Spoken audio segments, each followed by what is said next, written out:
আবু হুরায়রা রাদিয়াল্লাহু তাআলা আনহু বলেন, রাসূল সাল্লাল্লাহু আলাইহি সাল্লাম বলেছেন, ইজতানিবু সাবাল মুবিকাত, পৃথিবীর মানুষ তোমরা 7টি ধ্বংসাত্মক জিনিস থেকে বেঁচে থাকো, যার ফলাফল জাহান্নাম, যার ফলাফল ধ্বংস সুনিশ্চিত।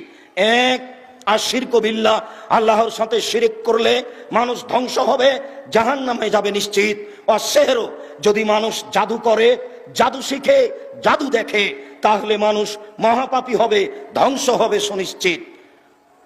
কাতলুন নাফস আল্লাতী হারামাল্লাহু ইল্লা বিল হক, আর অন্যায় ভাবে যদি মানুষ মানুষকে হত্যা করে, তাহলে মানুষ জাহান্নামে যাবে নিশ্চিত।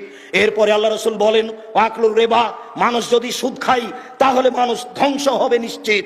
রাসূল সাল্লাল্লাহু আলাইহি সাল্লাম বলেন, ওয়াকলু মালিল ইয়াতীম, কেউ যদি ইয়াতীমের মাল খায়, আত্মসাৎ করে, তাহলে ধ্বংস হবে সুনিশ্চিত।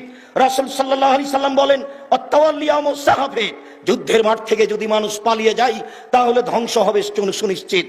কাযফুল মুহসানাতিল মুমিনাতিল গাফিলাত, সতীসাধ্যী নারীর উপরে কেউ যদি অপবাদ লাগায় তাহলে সে ধ্বংস হবে সুনিশ্চিত। সুদের ফলাফল জাহান্নাম, সুদের ফলাফল ধ্বংস হওয়া সুনিশ্চিত। সম্মানিত উপস্থিতি, যারা সুদ খায়, যারা সুদ প্রদান করে, যারা সুদের সাক্ষী থাকে, যারা সুদের অঙ্ক কষে, তারা সবাই অভিশপ্ত। তাদের উপরে রাসূল সাল্লাল্লাহু আলাইহি সাল্লাম অভিশাপ করেছেন।